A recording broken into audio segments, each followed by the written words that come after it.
Ito.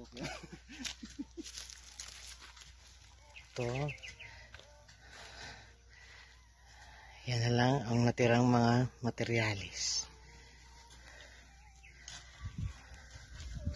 So sabi sa akin, kulang pa ang hollow blocks ko ng 200 pieces para mabuo yung buong ano.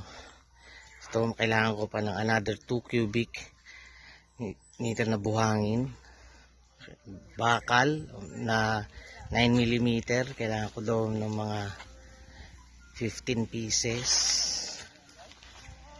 tapos 15 bags na cement. Yan ang mga pinapaad sa akin.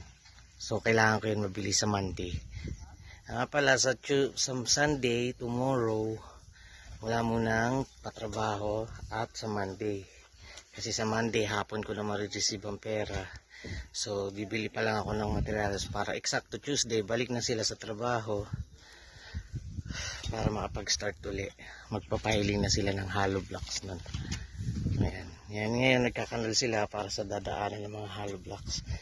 Nakikita mo dyan, nakatayo na yung mga poste. Ayan. Nagkakanal sila. Ano ng mga hollow blocks. Ito, pag nakita mo dito sa ano, hindi naman ganun kalaki, oh. Maliit lang talaga siya. Ito na yung magiging size ng kwarto, eh. Ayan, oh. Room 1, tapos room 2. Ayan. Makikita mo, bilang mo yung poste.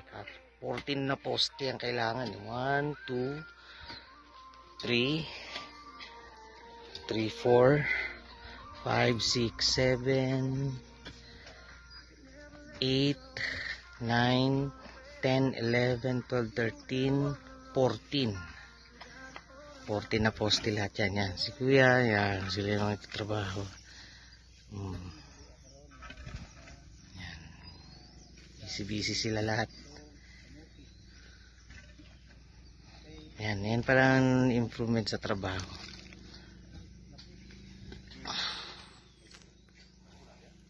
Tayo sa ibang anggulo.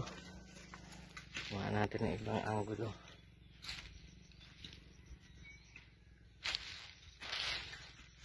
Ayan, ito yung area mo. Ayan yung sa balon. Wait, busy rin sila sa balon. Okay.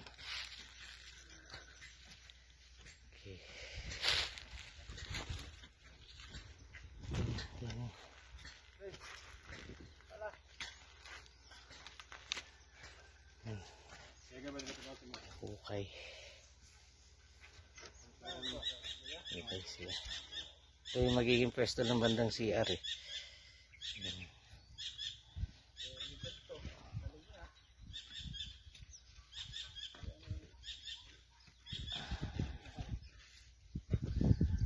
Ayan, yan na lang muna para ma-send ko. Hindi kasi pwede talaga mahaba.